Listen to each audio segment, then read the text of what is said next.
আমি কিভাবে কম টাকায় সোর্স করতে পারি একটা প্রোডাক্ট, এইটা কিন্তু একটা মেজর প্রবলেম। আপনি 500 মিটিং করায় বুঝতে পারবেন। ধরেন একজনের প্রোডাক্ট আনছেই সে হচ্ছে চায়না থেকে কত 700 টাকায়, তারপর ওটাকে বিক্রি করছে 1000 টাকায়, সে ভাবছে 300 টাকা আমার লাভ, কিন্তু সে কিন্তু ওভারঅল কোনো কস্ট ধরছে না। অ্যাটলিস্ট ওই যে আপনি যেটা বলছেন যে ওই সিস্টেমটাও খারাপ, যে লাইক 150 টাকায় কিনে ওটাকে 2000 টাকায় বিক্রি করবো, পুরো মার্কেট খারাপ। আবার এটাও ইম্পর্টেন্ট যে আমি আসলে আদৌ প্রফিটেবল হতে পারবো কিনা। আমার লাকিলি একটা বিজনেসের সাথে কাজ করার সুযোগ হয়েছে, সেটা হচ্ছে একটা ফুড বেসড বিজনেস।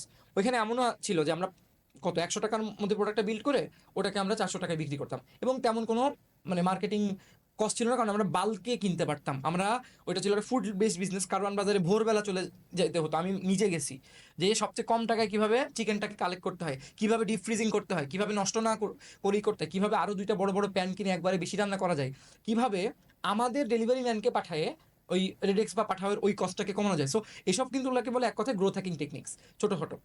এই টেকনিকগুলো আমি বেশিরভাগ মানুষকে, আমরা যে বললাম এত ফার্স্টেশন বেরিয়ে আসলো, বিকজ এগুলো নিয়ে কেউ কাজই করে না। ফার্স্ট অফ অল কারো কোনো ওই যে ডেটা মানে রেডি করার যে মেকানিজম, একটা এক্সেল কিছু না, রসিদ দিয়ে কাজ চলে এখনো, ঠিক আছে। তো এটা একটা বড় প্রবলেম।